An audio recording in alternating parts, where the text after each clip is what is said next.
Hello friends, நம்ம தேங்காய் onion chutney வந்து எப்படி செய்யுதுன்னு பார்க்கலாம். சூப்பராக இருக்கும். டேஸ்ட்டு ரொம்ப சிம்பிள், ஈஸி செய்யுது.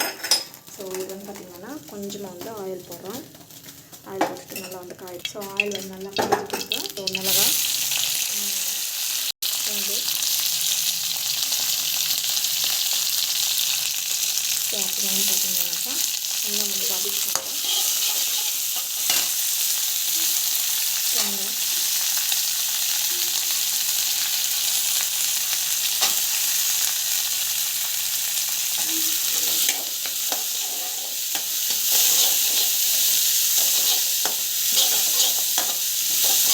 நல்லா வந்து வதக்கணும்.